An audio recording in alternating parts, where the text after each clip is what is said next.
નમો હરિયંતાણમ નમો સિદ્ધાણમ વાયણમ નમો વજ્જાયણમ નમો લોહેશૌ વસાવણમ એસો પંચ નમોકારો સૌ પાવપણાસણો મંગલાહારણમ ચ સૌમ્યસિંહ પડમમ વૈ મંગલમ મંગલમ ભગવાન વીરો મંગલમ ગૌતમ પ્રભુ મંગલમ સ્થૂલભદ્રાઢ્યા જૈન ધર્મ વિષ્ણુ મંગલમ. પ્રવચનનો વિષય છે નવી સવાર નવો વિચાર. આજથી 1100 વર્ષ પૂર્વે બનેલો અને આશરે 300 જેટલા નીતિસૂત્રોથી સુશોભિત આ નીતિ વાક્યામૃત નામનો આ ગ્રંથ રોજ સવારનો સમય થાય, જેમ પૂર્વ દિશામાંથી સૂર્યનો ઉદય થાય અને સહસ્ત્ર કિરણ સૂર્ય જેમ અજવાળું ચારે કોર ફેલાવે છે, એના અજવાળાના કિરણો જેમ ચારે કોર ફેલાઈ જાય છે, એવી જ રીતે આ એક મહાત્મા પણ રોજ સવારના સમયની અંદરમાં જાણે કે આપણા માટે એક વિચારોનો સૂર્ય ઉગાડે છે અને આ વિચારના સૂર્યના ઉગેલા પ્રકાશની અંદરમાં આપણે આપણી જિંદગી સરસ મજાની જીવી શકીએ છીએ. એટલા સુંદર મજાના ભાવ, એટલી સુંદર મજાની વાતો, એટલા અદ્ભુત પ્રસંગો, એટલા અદ્ભુત ચિંતનથી ભર્યા આ શબ્દો આપણી સમક્ષ વ્યક્ત કરે છે. એને શરૂ કરું એની પહેલાં, આજના સૂત્ર ઉપર વિવેચન શરૂ કરું એની પહેલાં એક વાત બતાવી દઉં. આજે થઈ છે 4 તારીખ, આજે થઈ 4 જુલાઈ, બરોબર 6 જુલાઈના દિવસે ચાતુર્માસનો પ્રવેશ છે. મહાવીર ધામ ક્ષેત્રની અંદરમાં પૂજ્યપાદ આચાર્ય ભગવંત શ્રી વરબોધિ સુરીશ્વરજી મહારાજ સાહેબની પરમ પાવન છત્રછાયા નિશ્રાની અંદરમાં આ વખતે ચાતુર્માસ કરવાનો લાભો મળ્યો છે. તો સવારના 9 વાગે હેપી એક્સેલન્સ નામનું બિલ્ડિંગ છે, ત્યાંથી સામૈયાનો પ્રારંભ થવાનો. બરોબર 9:45-10 વાગ્યા પહેલાં મહાવીર ધામ ઉપાશયની અંદરમાં પ્રવેશ થઈ જવાનો અને મહાવીર ધામની અંદરમાં પ્રવેશ થયા પછી પ્રવચન ચાલવાનું 1.5 થી 2 કલાક. પ્રવચન, દીપ પ્રાગટ્ય, સ્વાગતની પ્રક્રિયા, આ બધી જે પરંપરા મુજબ ચાલે છે અને પ્રવચનનો વિષય રહેવાનો છે માય 7 પાવર. ચાતુર્માસ કરવા માટે જ્યાં પણ જઈએ ત્યાં કેટલાક પાવરોની જરૂરિયાત પડે, કેટલીક શક્તિઓની જરૂરિયાત પડે. તો 7 પ્રકારના પાવરને લઈને આવ્યો છું મહાવીર ધામમાં, એ લોકોને બતાવીશ. તો મહાવીર ધામની અંદરમાં આ ચાતુર્માસનો પ્રવેશ છે. બધાને ખાસ ભલામણ, ખાસ આગ્રહભરી વિનંતી કે સુરતમાં હો, આજુબાજુમાં હો, અનુકૂળતા હો તો ખાસ ચોમાસાના પ્રવેશની અંદરમાં આવી શકાશે. આજુબાજુની અંદરમાં નજીકમાં રહેતા હો અને અનુકૂળતા હોય તો પ્રવેશની અંદરમાં આવીને તમે તમારી શુભેચ્છા પાઠવીને જજો, જેથી 4 મહિના આ ઓડિયો પ્રવચન અને શ્રી સંઘના પ્રવચન, દૈનિક પ્રવચનો ચાલવાના છે. કર્મકુલક નામનો ગ્રંથ છે, એની ઉપર દૈનિક પ્રવચનો ચાલવાના.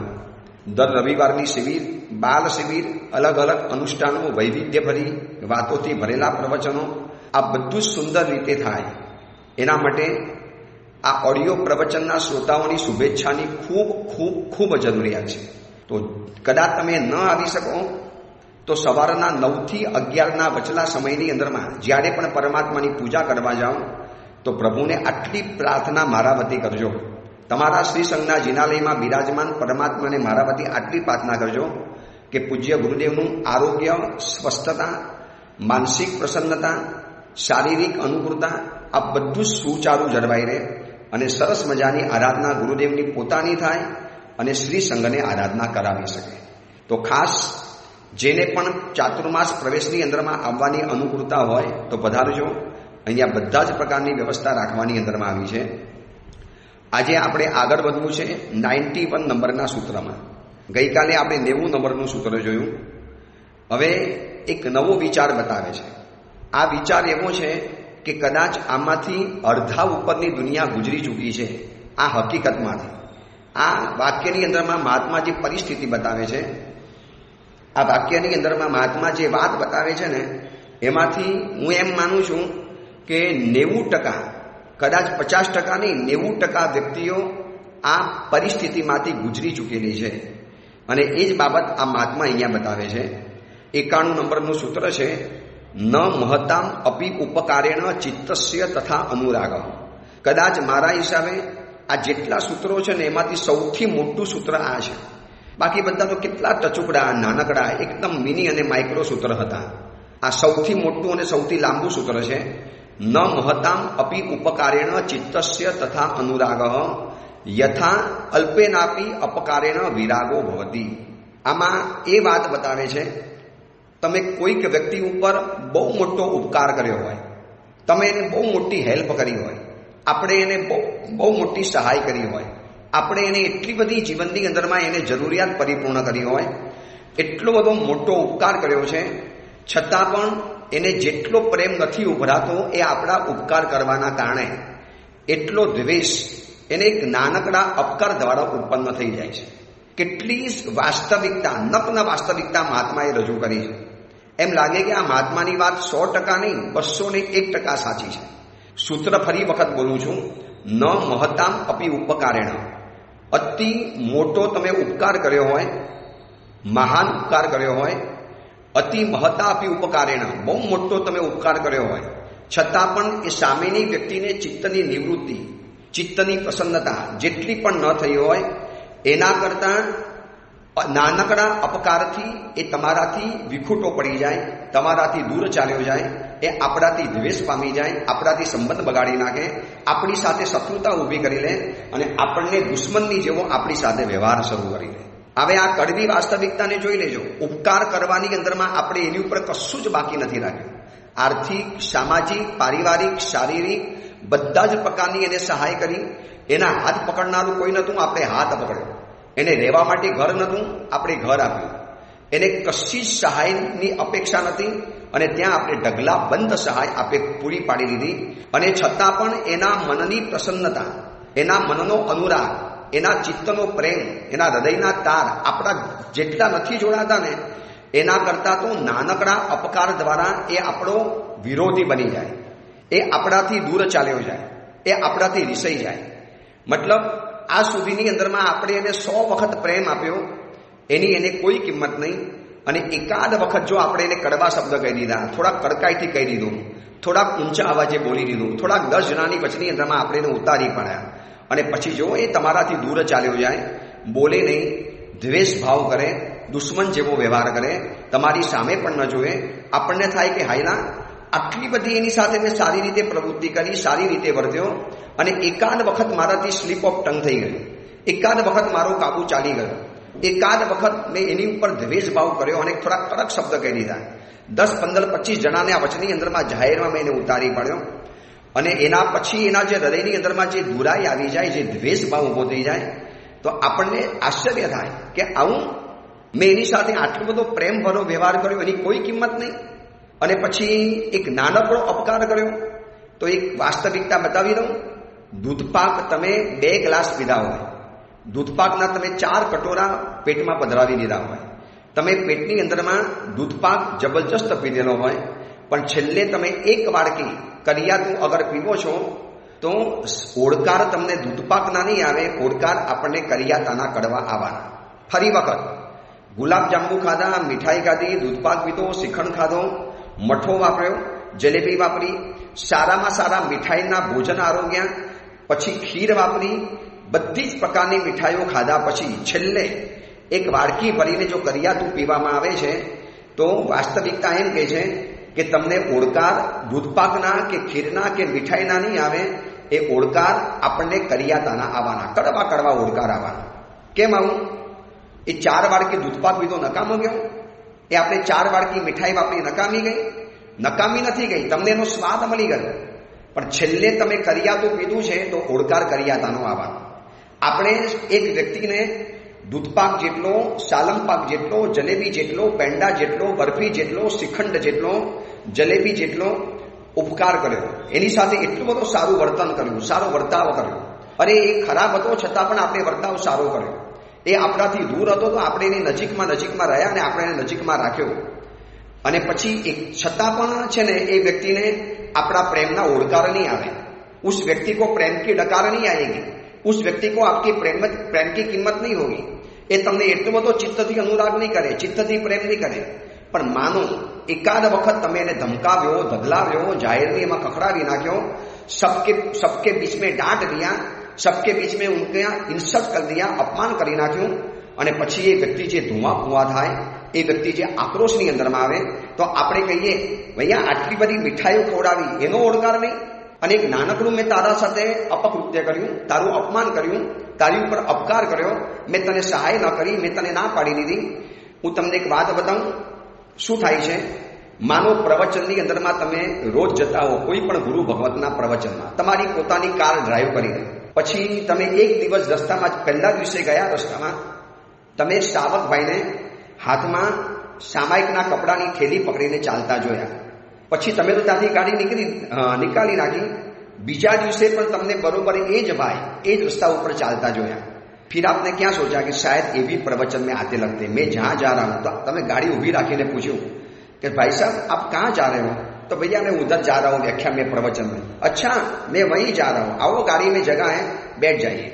બીજા દિવસે બેસાડ્યા, ત્રીજા દિવસે બેસાડ્યા, ચોથા દિવસે બેસાડ્યા, પાંચમા દિવસે બેસાડ્યા. સરંગ એક હપ્તો, સરંગ એક વીક એ ભાઈને, પેલા ભાઈએ પોતાની કારની અંદરમાં એને લિફ્ટ આપી, બેસાડ્યા, જગ્યા આપી દીધી. હવે ઓલાને રોજની અપેક્ષા બંધાઈ ગઈ. હવે તો મને રોજ મારા માટે ગાડી ઊભી રાખે છે. એ તો હવે બરોબર ઘરેથી ચાલવાનું શરૂ કરે છે, અને એ જે સ્પોટ આવે છે ને એની આજુબાજુમાં એને ખબર છે કે અહીંયા મને ક્યાંય ગાડી મળી જવાની અને મને આ પિકઅપ કરી લેવાનું, મને લિફ્ટ આપી દેવાનું. હવે બન્યું એક દિવસ કે એ ભાઈની ગાડીમાં જગ્યા નહીં હોય, ઉતાવળમાં હશે, ભૂલી ગયા હશે, નજર નહીં પડી હોય, અને ભાઈએ ગાડી પૂરપાટ આગળ વધારી દીધી. હવે પેલા ભાઈએ જોયું, અરે આ તો ગાડી ચાલી ગઈ, આજે કેમ ઊભી નહીં રાખી? હશે કદાચ કામ હશે. બીજા દિવસે ન ઊભી રાખી, ત્રીજા દિવસે ન ઊભી રાખી, ચોથા દિવસે ન ઊભી રાખી, પાંચમા દિવસે ન ઊભી રાખી. હવે સાચું કહેજો, છઠ્ઠા દિવસે એ વ્યક્તિના મનમાં શું આવશે? હવે નથી બેસાડતા તો આટલું બધું અભિમાન શેના માટે કરે છે? નતા બેસાડતા તો પહેલા કેમ બેસાડ્યો એને?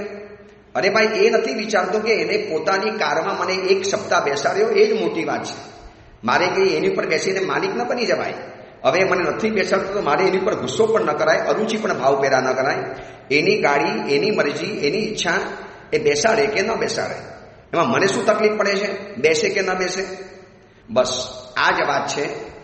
આટલા દિવસ ગાડીમાં બેસાડ્યો એનો કોઈ ઉપકાર નહીં, અને 5 દિવસ ગાડીની અંદરમાં ન બેસાડ્યા, અને બરોબર બાજુમાંથી ગાડી પસાર થઈ ગઈ અને આપણી સામે પણ ન જોયું, તરત જ મનની અંદરમાં સંકલ્પ વિકલ્પ શરૂ થઈ જવાનો. ઠીક છે, હવે મોટી ગાડીનો માલિક બની ગયો, બધી ખબર છે એની પાસે કાર છે, આપણી પાસે કાર નથી, એટલે ન બેસાડો તો ન બેસાડે, કાંઈ નહીં, હું ચાલીને જઈશ, મારા પગ છે, મને ચાલતા આવડે છે, હજી મારા પગ સલામત છે, આવા કોઈને મને વ્યક્તિની જરૂરિયાત નથી. અરે પણ કેટલા બધા સંકલ્પ વિકલ્પો, કેટલો બધો અરુચિ ભાવ, કેટલો બધો દ્વેષ ભાવ. કેમ ભાઈ? એની ગાડીમાં તમને બેસાડવા જોઈએ એવો એનો નિયમ છે. તમે એના કોઈ સંબંધી થાવ છો, તમે એના કોઈ રિશ્તેદાર બનો છો, તમે એના કોઈ બ્લડ રિલેશનની અંદરમાં છો, કશું જ રિલેશન નથી. એને તો ખાલી તમને અઠવાડિયું બેસાડ્યા, પછી બની શકે કે એની કારમાં બીજા લોકો આવે, એનો પરિવાર આવવાનું શરૂ કર્યું, અને ગાડી ભરાઈ ગયેલી હોય, તમને વાસ્તવિકતાની કશી જ ખબર નથી, અને પછી એના માટે દ્વેષ ભાવ પેદા કરવાનો. મતલબ મહાત્મા શું કહે છે? ન મહતા અપી ઉપકારેણ.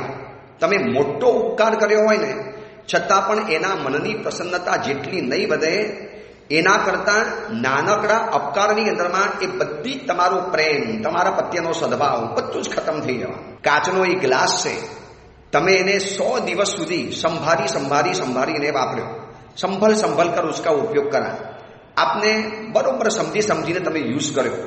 હવે એક દિવસ તમે ગફલતમાં રહ્યા, એક દિવસ તમે બેદરકારી રાખી અને હાથમાંથી ગ્લાસ છટક્યો, શું થવાનું? કાચના ગ્લાસના ભૂક્કા બોલાઈ જવાના, ગ્લાસ ચૂર બન જાયગા, ગ્લાસ કણમાં વેચાઈ જવાનો. હવે આપણું મને એમ કે યાર કમાલ કી બાત હે, 100 દિવસ સુધી મેં ગ્લાસ સાચવીને વાપર્યો, અને એક ઘડી માટે, એક કાચી સેકન્ડ માટે હું આમ તેમ જોવામાં ગયો, આડું તેડું જોવામાં ગયો, અને આ ગ્લાસ નીચે પડ્યો અને તૂટી ગયો. તો આટલા દિવસ સાચ્યું, એની કોઈ કિંમત નહીં.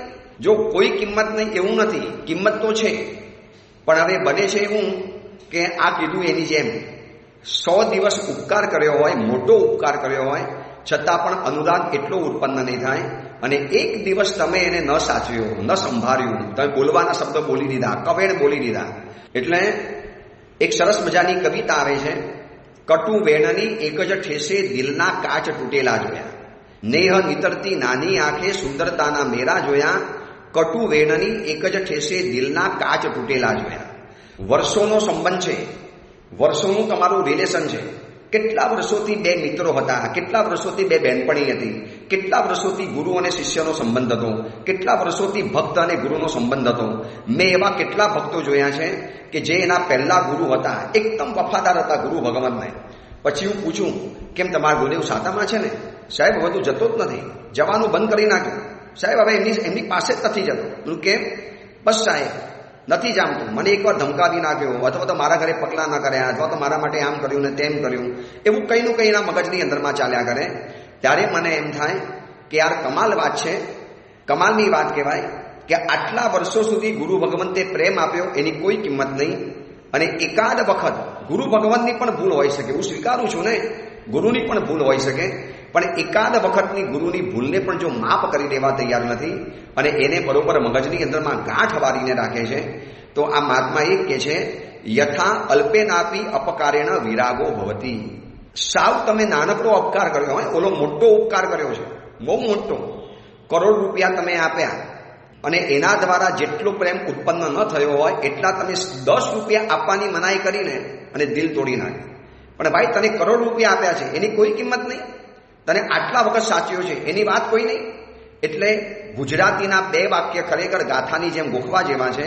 એક હિન્દીનું અને ગુજરાતીનું વાક્ય. બાત કોઈ નહીં માનતા, બાત કા બુરા હર કોઈ માન જાતા હૈ. કેટલું બ્રહ્મ વાક્ય છે. જેને આ વાક્ય બનાવ્યું છે ને એને 100 સલામ કરવાનું મન થાય. આપકી બાત કોઈ નહીં માનતા મગર આપકી બાત કા બુરા હર કોઈ માન જાતા હૈ. કેવી મજાની વાત છે. તમારી વાત કોઈ નહીં માને, પણ તમારી વાતનું ખોટું વળી પાછું બધાને લાગી જવા. અને ગુજરાતીનું વાક્ય છે, માણસની યાદ શક્તિ પણ ગજબની છે. માણસની યાદ શક્તિ પણ ગજબની છે. કોઈનું કહેલું યાદ નથી રહેતું, પણ કોઈ કહી જાય તો તે ભૂલાતું પણ નથી. કેટલું અદ્ભુત વાક્ય બનાવ્યું છે. જે ચિંતકે બનાવ્યું હશે ને એને ખરેખર કમાલ કહેવાનું મન થાય. દોસ્ત, તું ખરેખર એવોર્ડને પાત્ર છે. કેટલી ગજબના લોજિક સાથેની આ વાસ્તવિકતા બતાવી દીધી. માણસની યાદ શક્તિ પણ ગજબની છે. કોઈનું કહેલું યાદ નથી રહેતું, પણ કોઈ કહી જાય તો તે ભૂલાતું પણ નથી. મતલબ આટલા વખતમાં તમારી ઉપર ઉપકાર કર્યા, તમારી સાથે સારી રીતે વર્ત્યા, તમારી સાથે પ્રેમ કર્યો, તમને સાચવ્યા, સંભાળ્યા, તમારા માટે એને બધું જ કર્યું. હવે એક સમયે એને ના પાડી દીધી કે ભાઈ આજે મને તારી સાથે આવવું નહીં ભાવે, આજે મને તારી સાથે શોપિંગ કરવા આવવું નહીં ભાવે, અથવા તો આજે મને તારું આટલું કામ કરવું નહીં ભાવે, અથવા તો હું આજે તારું આટલું કામ નહીં કરી શકું. અને એને ના પાડી દીધી એટલે તરત જ ખોટું લાગી જાય, મોઢું ચડી જાય, તરત જ તમને એના પ્રત્યે છે ને દ્વેષ ઉત્પન્ન થઈ જાય. લો, આવા માણસો આપણું આટલું પણ કામ ન કરે, પણ કામ કર્યું છે એ જોવો ને, એ કેમ તમે ભૂલી જાઓ છો? એ કેમ આપણે ભૂલી જવાનું? એને આ સુધીમાં કામ કર્યું, એની કોઈ કિંમત નહીં. અને એકાદ વખત પણ એ વ્યક્તિને ના પાડવાનો અધિકાર નહીં. શું એ વ્યક્તિ ના પણ ના પાડી શકે?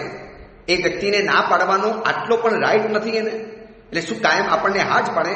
શું આપણી વાતમાં હાજી હા કર્યા કરે? શું એટલે હું ચેલો બન્યો છું તો મારા ગુરુએ મને કાયમ માટે હા જ પાડવાની? ગુરુ ના પાડી દે, આ વખતે મને નહીં ફાવે, આ વખતે તારું આ કામ કરવું મને નહીં ફાવે. દર વખતે ગુરુ પ્રેમથી કરી આપતા હતા, ઉલટથી કરી આપતા હતા. અથવા તો શિષ્યએ પણ ક્યારેક ગુરુને ના પાડી દીધી તો ગુરુએ પણ ખોટું નહીં લગાડવાનું, ગુરુએ પણ પછી વિરાગ ભાવને નહીં આવવાનું. આ વિરાગ ભાવ એટલે ખોટું લાગે, બુરું લાગે, મોઢું ચડી જાય, મોઢું પડી જાય, રિસાઈ જાય, રૂઠ જાતા હે. પછી એને મનાવવો પડે, પછી એ પત્ની પિયરમાં ચાલી જાય અને પછી પાછી આવવા તૈયાર ન થાય, ફોન કટ કરે, ફોન બ્લેકલિસ્ટમાં નાખી દે, ફોન તમારો ઉપાડે જ નહીં, ફોનને વાઇબ્રેટમાં મૂકી દે. આવું બધું બહુ બધું ચાલતું હોય છે. આવું બધું તમારું એકાઉન્ટ બ્લોક કરી નાખે, તમને ગ્રુપમાંથી ડિલીટ કરી નાખે, ગ્રુપમાંથી બહાર કાઢી મૂકે. આ બધું જ છે ને વિરાગ છે. વિરાગ એટલે તમને એના પ્રત્યેનો દ્વેષ ભાવ, એને તમારું કામ ન કર્યું માટે. કામ ન કર્યું એ દેખાય છે, પણ આ સુધીની અંદરમાં કર્યું એ નથી દેખાતું. બાત કોઈ નહીં માનતા, બાત કા બુરા હર કોઈ માન જાતા હૈ. તમારી વાત કોઈ નહીં માને, પણ વાતનું બુરું બધાને લાગી જવાનું. અરે હું તમને મારી વાત કરું, અમારા જેવા સાધુઓની વાત કરું, અમે ચાતુર્માસ કરીએ, સંઘની અંદરમાં ઉપકાર કરીએ, એમાં સંઘના જે ટ્રસ્ટીઓ હોય અને વર્તમાન સમયની અંદરમાં પૈસા આપીને જે ટ્રસ્ટીઓ બનાવવાનું જે ચાલે છે ને, એ તો બહુ ભયંકર કાર્ય છે. ધર્મ પામ્યા નથી, અહંકારના પુતળા છે, દેવગુરુ પ્રત્યેનો કોઈ આદર નથી, દેવગુરુ પ્રત્યેની કોઈ સત્કાર અને સન્માનની ભાવના નથી, સમળ ભગવંતોનું કોઈ મૂલ્ય નથી સમજતા. માત્ર પૈસાના જોર ઉપર, માત્ર ને માત્ર પૈસાના જોર ઉપર ટ્રસ્ટી વગેરે બની ચૂકેલા છે. અને પછી અહંકાર એવો ફાટ થાય, એવો ભયંકર અહંકાર ફાટે, જેમ ઉત્તરાખંડમાં વાદળ ફાટે ને એમ એ લોકોનો અહંકાર ફાટે, અહંકારથી ફાટ થતા હોય. અને પછી એવા સમયની અંદરમાં ગુરુદેવે પાઠશાળા સ્થાપી હોય, પ્રવચનો આપ્યા, શિબિરો કરી, તમારા સંઘમાં જમાવટ કરી, તમને ઉપજ કરી આપી, સાધારણ ખાતાના પૈસા કરી આપ્યા, લખલૂટ તમને પૈસા કરી આપ્યા, બધા ખાતા તરબતર કરી આપ્યા. અને પછી એકાદ વખત ગુરુ ભગવંતે તમને સમજાવ્યું, તમને ટોન્ટ માર્યો, પ્રવચનની અંદરમાં કદાચ તમને એ વાત વહેતી મૂકી, પ્રવચનની અંદરમાં તમારા માટેનો એક કટાક્ષ કર્યો. બસ આ સાંભળ્યા પછી હવે ઉપાસનામાં નહીં જાઓ, વંદન કરવા નહીં જાઓ, આ મહાત્મા આપણે નહીં જોઈએ, આ મહાત્માને વિહાર કરાવો, આને ફરીવાર નહીં લાવવાનો, આ મહાત્મા આપણે જોઈએ જ નહીં. કેમ? મહતા ઉપકારેણ, મોટો ઉપકાર કર્યો છે અને તમારે ભૂલી જવાનું. પણ આ દુનિયાની કડવામાં કડવી વાસ્તવિકતા છે. અને આ પ્રવચન સાંભળ્યા પછી સાંભળનારા મારી સાથેના દરેક વ્યક્તિને એમ લાગે છે, યાર this is my life story, આ મારી લાઈફ સ્ટોરી છે, આ મારી સાથે જ આવું બને છે. ઘરમાં બધાના માટે બધું જ તમે આ સુધીમાં કર્યું હોય અને પછી હવે તમે ના પાડી દો કે ભાઈ હવે જો મારાથી નહીં થાય, આ સુધીમાં મેં બહુ કર્યું, હવે મને નહીં ભાવે, એટલે તારે મોડું બગડી જાય. બસ ના પાડી દેવાની, અમારું કામ જ નહીં કરવાનું, તમારે કોઈનું કામ જ નથી કરવું. અરે કોઈનું કામ ક્યાં વાત આવી, આટલા વખતમાં કર્યું એની કોઈ કિંમત નહીં, આટલા વખતની અંદરમાં બધાનું સાચવ્યું, બધાનું સંભાળ્યું, આની કોઈ કિંમત નથી, કોઈ કદર નથી. અને એકાદ વખત અમને ના પાડવાનો પણ અધિકાર નહીં. અમે સાધુ છીએ કે દર વખતે અમે તમારા સંઘોના બધા જ કામ કરતા રહીએ, ટ્રસ્ટીઓની હાજીમાં હા કરતા રહીએ. અમને લાગે કે આ ટ્રસ્ટી ખોટા છે, ગડબડ છે, આ હિસાબ કિતાબમાં ગડબડ છે, એનું બિહેવિયર બરોબર નથી, એ સાધુ સંતો પ્રત્યેનો આદર ભાવ નથી ધરાવતો. અને હિંમતવાન સાધુ પ્રવચનની અંદરમાં જો એને બરોબર સંભળાવી દેતો હોય અને કહી દે આ મહાત્માને નહીં લાવવાના, પ્રવચનો નહીં અપાવવાના, એમને વિહાર કરાવી દો, એમનો સામાન ઉપાસેમાં નહીં રાખવાનો, એવી ગાંઠ મારે એની સામે સાધુનો મોટો ઉપકાર આખો નાખો ભૂલી જવાનો. અરે સંઘની અંદરમાં, સુરતની અંદરમાં હું એવા એક સંઘને જાણું છું, જે સંઘની અંદરમાં એક મહાન આચાર્ય ભગવંતે ઉપાશ્રય બનાવી આપ્યો, કરોડો રૂપિયા ભેગા કરાવી આપ્યા.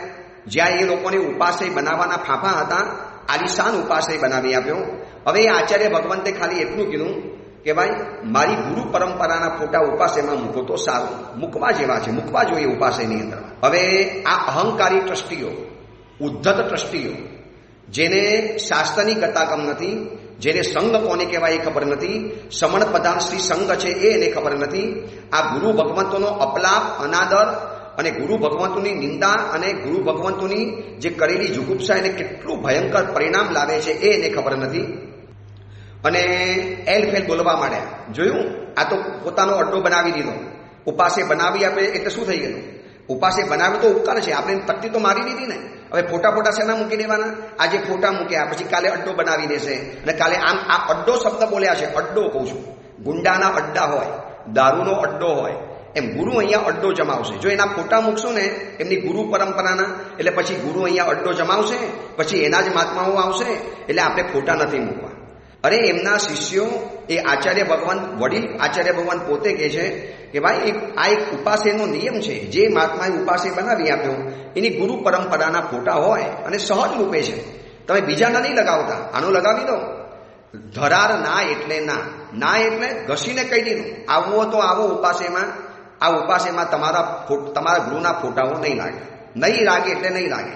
આજની તારીખમાં પણ એ ઉપાસેમાં એવા ટ્રસ્ટીઓની મનમાની ચાલે છે. ગુરુ ભગવંતનું કશું જ નથી ચાલતું, કશું જ નહીં. અરે ગુરુ ભગવાન દુઃખી થયા, એમના શિષ્યો દુઃખી થયા, મારા જેવા ઉપાસેમાં જનારા સાધુને સ્ટોરી ખબર પડી, ત્યારે હું દુઃખી થયો. ત્યારે મને ખબર પડી, મહતા અપી ઉપકારેણ ચિત્તસ્ય તથા ન અનુરાગ. મોટો ઉપકાર કર્યા પછી પણ એમને મન ઉપર એટલો અનુરાગ ઉત્પન્ન નથી થયો જેટલો નાનકડો અપકાર. આ તો અપકાર પણ નથી, આ તો મૂકવાની એક ફરજ છે, એક પરંપરા છે. તમે જોઈ લો, જે પણ ઉપાસે જે મહાત્માએ સંઘને બનાવીને આપ્યો ઉપકાર કરીને, તો એની ગુરુ પરંપરાના ફોટા કૃતજ્ઞ ભાવ વ્યક્ત કરવા માટે મૂકવાના હોય, ખાલી કૃતજ્ઞ ભાવ માટે કે ભાઈ આપણો આ કૃતજ્ઞ ભાવ છે, આપણે મૂકી દેવાનો હોય. એમાં પાછી પાની કરવાની ન હોય, ગુરુ ભગવાનને કહેવાનું પણ ન હોય, સામેથી કહેવાનું, ગુરુદેવ અમે આપની ગુરુ પરંપરાના ફોટા મૂકીશું, આપે ઉપકાર કર્યો છે માટે. આ તો મૂકવાની જ્યારે વાત આવે ને, હું ત્યાંના 4 ટ્રસ્ટીઓને જાણું છું. એ માણસોનો જે અહંકાર એટલો ખતરનાક છે, એટલો ઇગોઇસ્ટ છે, એમ માને કે જાણે અમે સંઘના કરતા હરતા છીએ. કહી દીધું, એમને આવવું હોય તો આવે, ન આવવું હોય તો ન આવે, અહીંયા ફોટા લાગશે નહીં એટલે નહીં લાગે. હવે તમે વિચારી લેજો, આ લોકો કઈ દુર્ગતિના દરવાજા પોતાની જાતે ખોલી રહેલા છે ખબર નથી. કઈ દુર્ગતિના દરવાજા? આ તો મારી આંખ સામેનો લાઈવ પ્રસંગ છે. લાઈવ પ્રસંગ. સુરતમાં 6 વર્ષથી રહું છું. એ ઉપાસેમાં વારે તરે મારે જવાનું થાય છે. એ ઉપાસેમાં ચોમાસા કરવાના પણ થાય છે. અને એ ત્યાંના પ્રસંગને હું લાઈવ જોઉં છું. એ 4 જે ખૂંખાર ટ્રસ્ટીઓ છે, જેને ધર્મની કોઈ જ કતાગમ નહીં, ધર્મની કોઈ જ ખ્યાલ નથી, કદાચ પૂજા પણ નથી કરતા. અને મને જે સમાચાર મળ્યા છે એ રીતે તો એ લોકોનું શરાબ પાન પણ ચાલે છે. આટલી હદે નીચે ઉતરેલા માણસો અને ધર્મના સ્થાનની અંદરમાં આવી દાદાગીરી કરવા માટે આવે. આ કેમ થયું ખબર છે? હવે જે ટ્રેન્ડ ચાલ્યો છે ને, પૈસા આપો અને ટ્રસ્ટી બની જાઓ. 11 લાખ, 5 લાખ, 15 લાખ, 26 લાખ, બસ આવું જે સંઘે સ્કીમ બનાવી અને એ પ્રમાણે તમારે પૈસા આપી દેવાના અને પછી તમારે ટ્રસ્ટી પદની અંદરમાં આવી જવાનું. બસ આ ટ્રસ્ટીઓ આવી રીતે જ આવ્યા છે. હું જે સંઘની વાત કરું છું ને, એ સંઘમાં આવી રીતે ટ્રસ્ટીઓ બની ગયા છે. અને એક મહાન આચાર્ય ભગવાન, જેનું નામ દેતાની સાથે કદાચ સવારની પવિત્ર બની જાય, આપણો પ્રભાતનો પહોર પવિત્ર બની જાય, એવા આચાર્ય ભગવાનને પણ ન ગાંઠે, એમને પણ ઉતારી મૂકે અને એમને પણ કહી દે કે ભાઈ સંઘ નક્કી કરશે. પાછું શું કે ખબર છે? સંઘ 25મો તીર્થંકર છે. આચાર્ય તીર્થંકર નથી. સંઘ થાય એ થાય, સંઘ નક્કી કરે એ થાય, આચાર્ય નક્કી કરે એ ન થાય. કેવી બાલિશ વાત છે કે આચાર્ય ભગવાન એ જ સંઘ છે. તમે જ માનો છો એ સંઘ નથી. તમને તો ઈરિયા વૈયા નથી આવડતી, સામાયિક લેતા પાડતા નથી આવડતું, પ્રવચનમાં નથી આવતા, ગુરુ વંદન નથી કરતા, ઉલટાના શરાબ પાન પીવો છો, દારૂના પાન કરો છો, મદિરા પાન કરો છો, અભક્ષના ભોજન વગેરે કરો છો. તમારા ઘરની અંદરમાં, તમારા પરિવારમાં તમારું નથી જામતું. અને એવી વ્યક્તિઓ ઉપાસની અંદરમાં આવીને આટલી બધી દાદાગીરી કરતા હોય, ત્યારે એમ થાય કે આ વાક્ય કેટલું બધું જરૂરી છે, કેટલું બધું જરૂરી છે, કેટલું કામનું છે કે આટલો મોટો ઉપકાર કર્યો છતાં પણ ચિત્તને અનુરાગ ઉત્પન્ન નથી થયો અને તમે નાનકડો અપકાર કરી નાખ્યો. અપકાર એટલે સાધુ અપકાર શું કરવાનો હતો? કદાચ દિલ દુખ્યું હોય તો એનો શિષ્ય કદાચ પ્રવચનમાં આવા કંઈક બોલી ગયા હોય કે આવા ટ્રસ્ટી હોય, અમારા ગુરુમાને આવું સંભળાઈ ગયા, તમે અમારા ગુરુમાને શું સમજો છો? આવું કદાચ પોતાનો આક્રોશ, જેમ પરમાત્મા મહાવીરના સમવસણની અંદરમાં ગોશાલો જ્યારે તેજોલેસિયા ફેંકવા માટે આવેલો, પરમાત્મા મહાવીરે પહેલેથી કહી દીધું, ખબરદાર કોઈ પણ સાધુ વચમાં નહીં બોલે. આ ગોશાલો છે, તમને જીવતા બારી મૂકશે, 25 દેશને બારીને ખતમ કરે એટલી ભયંકર તેજોલેસિયા એની પાસે છે. કોઈ નહીં બોલે. મારે સ્પષ્ટ આજ્ઞા છે. અને આવીને પ્રભુની સામે લવારો પડ્યો, જેમ તેમ બોલવા માંડ્યો, મન ફાવે એમ બોલવા માંડ્યો, આમ અસભ્ય ભાષામાં બોલવા માંડ્યો.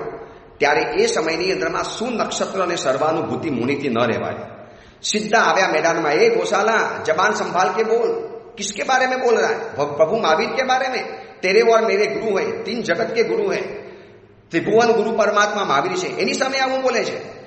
ખલાસ. ઓલાની ડાબી ચસકી અને તેજોલેસિયા ફેંકી સમવસનમાં બંને મુનિવરો બળીને ભસ્મ બની ગયા. આજે બોઈંગ વિમાન તૂટી પડ્યું ને એર ઇન્ડિયાનું અમદાવાદમાં, અને એમાં જે રીતે લોકો ભડથું બની ગયા એવા મુનિવર ભડથું બની ગયા. અને 12મા દેવલોકની અંદરમાં મુનિવર ગુરુ ભક્તિના પસાએ પહોંચી ગયા, બંને મુનિવર. એટલે આવા કોઈ સુનક્ષત્ર સર્વાનુભૂતિ મુનિવર હોય એમનાથી ન રહેવાય. ગુરુનું અપમાન સહન ન થયું અને બોલી ગયા કે તમે કોણ? તમે એટલે વ્યક્તિ એટલે સંઘ બની ગયો, તમે પૈસા આપી ટ્રસ્ટી બન્યા એટલે દાદાગીરી જમાવાની, આવા કઈ શબ્દો બોલી ગયા. અને પછી એને નહીં લાવવાના, એમને ઉપાસેમાં નહીં આવવા દેવાના, એમનો બહિષ્કાર કરી દેવાનો. એ ગમે તે હોય, આપણે શું લેવા દેવા છે? આપણે ઘણા સાધુઓ મળે છે, એને ખબર નથી સાધુનો તમે બહિષ્કાર કરશો તો સાધુનું કશું જ બગડવાનું નથી. પણ અગર સાધુ તમારો જો બહિષ્કાર કરશે ને, તમારા સંઘનું છે ને નામો નિશાન જડશે પણ નહીં. સાધુના કારણે જાવો જલાલી થાય. પણ આ બધું રિએક્શન કેમ આવે છે? આ કડવી વાસ્તવિકતા છે, આ કઠોર વાસ્તવિકતા છે. આમાંથી 90% માણસોને ગુજરવું પડ્યું છે, ચાહે સાધુ હોય, સાધ્વી હોય, સાવક હોય કે સાવિકા હોય. ગુરુની બધી સેવા કરી પણ એકાદ દિવસ ગુરુની સામે જવાબ આપી દીધો એટલે તરત જ ગુરુને ખોટું લાગી જાય.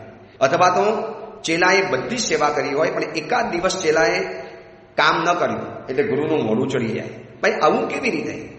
મહતા ઉપકારેણ, મોટો ઉપકાર કર્યો અને તમારું મન એટલું પસંદ નથી થતું. જ્યારે એક નાનકડો અપકાર, અલ્પેનાપે એ શબ્દ મૂકે છે, અલ્પેનાપે, અલ્પ એટલે નાનકડું, અલ્પતમ, સૌથી નિમ્ન કક્ષાનો, એકદમ મિની અને માઇક્રો આટલો નાનકડો અપકાર કર્યો, અને એનાથી તમને જો ખોટું લાગી જતું હોય તો આ મહાત્મા કહે છે કે સંબંધોના ક્ષેત્રની અંદરમાં આ બહુ જોખમી તત્વ છે કે જો વારે ઘડે ખોટું લાગી જવું, તમને એના એક નાનકડા વર્તાવથી આટલું લાગી જવું. સામે ઉપકાર વિચારો, કેટલો મોટો ઉપકાર છે. એક ગરીબને કરોડપતિ શેઠે એને પોતાના સમકક્ષ બનાવ્યો, રોડ ઉપરનો મુખલીસ હતો એને પોતાના સમકક્ષ બનાવ્યો, અને પછી એ શેઠ એકાદ વખત ક્યારેક બજારની અંદરમાં એને થપ્પડ પણ મારે, અને કોઈ કહેવા માટે આવે કે શેઠ આપકો થપ્પડ મારની, એ કે એક નહીં 100 થપ્પડ મારે ને તો પણ વસૂલ છે. હું ક્યાં હતો એ મને ખબર છે, મને શેઠે ક્યાં સુધી પહોંચાડ્યો છે એ મને ખબર છે. આમાં મારે છે ને વિચારવાનું ન હોય. ગૌતમ સ્વામીજીને ક્યારેય પણ ખોટું નથી લાગ્યું. ભગવાન મહાવીરે ક્યારેક માફી માગવાનું કીધું, ક્યારેક કેવળ જ્ઞાનના સમયમાં ભગવાનને, નિર્વાણ સમયે પ્રભુને દૂર કરી નાખ્યા ગૌતમ સ્વામીજીને. છતાં પણ ગૌતમ સ્વામી એ જ વિચાર્યું, હું ક્યાં હતો અને આજે ક્યાં ઊભો છું, કોના પસાય, કોની કૃપાએ, કોના જોર ઉપર, કોના બલે. ભાઈ આ ગુરુદેવના બલે છે, તો મારે ખોટું ન લગાડાય, મારે આવું બધું કશું જ ન વિચારાય. બસ આ એક સમજદારીનું સ્ટેપ છે, પણ આવું લગભગ જોવા નથી મળતું એવું આ મહાત્મા કહે છે 91 સૂત્રની અંદરમાં. વર્ષો સુધી ઉપકાર કર્યા, સાચવ્યા, સંભાળ્યા, અને પ્રેમ ઊભો ન થયો, અને એક વખતનો નાનકડો અપકાર અને તમને પડતા મૂકીને જિંદગીભરના તમારી સાથેના વેરના બંધનો ઊભા કરી નાખે. બસ આ સંબંધોના ક્ષેત્રની કડવી વાસ્તવિકતા છે. આમાંથી લગભગ દરેક વ્યક્તિ એકાદ વખત તો પસાર થઈ ચૂકેલો છે. આ કઠોર વાસ્તવિકતા છે. આપણે આમાંથી કંઈક શીખીએ, બોધપાઠ લઈએ, વ્યક્તિના ઉપકારોને યાદ કરીએ, એના એકાદ વખતના કડવા વચનોને આપણે નિગ્લેક્ટ કરી દઈએ, એની સામે એના ઉપકારોને વિચારવાના, સામે મારો કર્મનો ક્ષય થયો છે એ વિચારીને સમાધાનમાં રહેવાનું. એ અંગેની બીજી વિશેષ વાત આપણે આવતીકાલે વિચારીશું. એ જ મંગલ કામના, મંગલ ભાવના. જીનાગના વિરુદ્ધ કાંઈ પણ બોલાયું હોય તો મિચ્છામી દુક્કડ.